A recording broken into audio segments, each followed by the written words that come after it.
During his visit to Asia this week, Secretary of Defense Lloyd Austin outlined his key concern.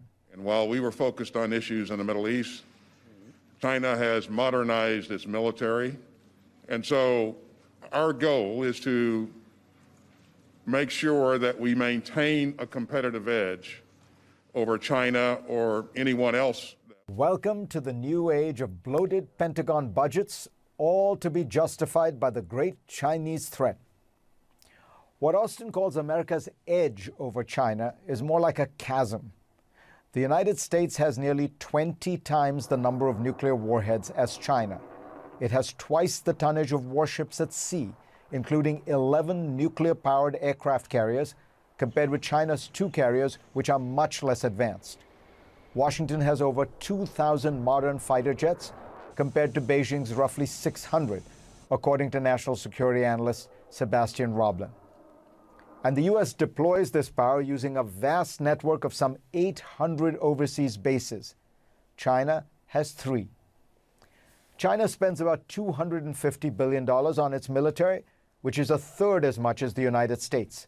Michael O'Hanlon of the Brookings Institution notes that if China were in NATO, we would berate it for inadequate burden sharing, since its military outlays fall well below NATO's 2% minimum. At the height of its imperial might in the late 19th century, when it ruled over a quarter of the world's population, Great Britain adopted a 2-power standard. Its navy had to be larger than the next 2 put together. U.S. military spending remains larger than the next 10 countries put together, 6 of which are Washington's close allies. America's intelligence budget alone, around $85 billion, is much larger than Russia's total defense spending. And yet the U.S. never imagines that this kind of spending could ever be seen by other countries as worrying or threatening. In requesting even more money for his region, the head of the Indo-Pacific Command, Admiral Davidson, remarked on China's increases in defense spending. I cannot for the life of me understand some of the capabilities that they're putting in the field unless it is an aggressive posture. But the fact that Washington is spending more on the military than it did at the height of the Vietnam War, even accounting for inflation, should threaten no one. In any case, the size of military spending is a misleading indicator of strength. Far more important are the objective sort and the political military strategy used to achieve those objectives. The U.S. has probably outspent the Taliban by, 10,000 to 1 in Afghanistan. And yet Washington has been unable to achieve its objective there, ensuring that the Kabul government rules the country uncontested. If the United States defines its goals carefully and assembles an intelligent and consistent political and military strategy to achieve them, it can succeed. Without that, millions of troops and trillions of dollars will not guarantee victory. Bigness is not a substitute for brains. Consider 2 contrasting exercises of power.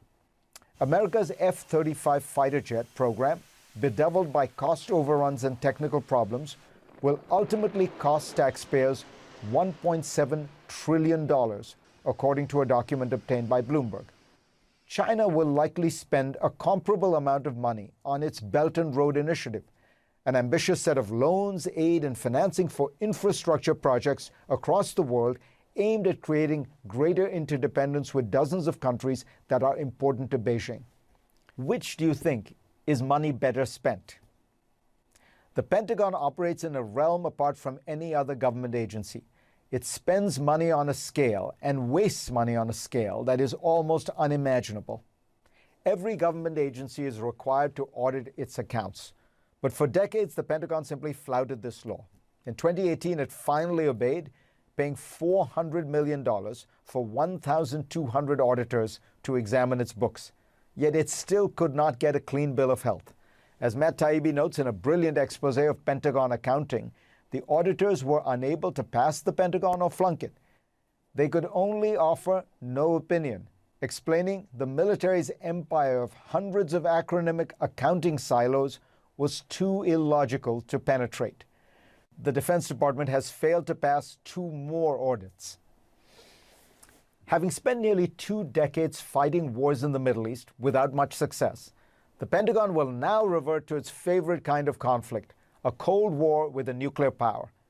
It can raise endless amounts of money to outpace China, even if nuclear deterrence makes it unlikely there will be an actual fighting war in Asia. Of course, there might be budget wars in Washington, but those are the battles the Pentagon knows how to win.